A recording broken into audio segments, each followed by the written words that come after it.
açılsın. Pat pat.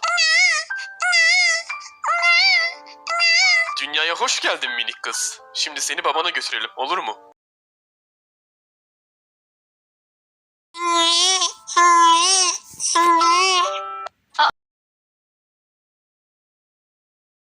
Sadakası.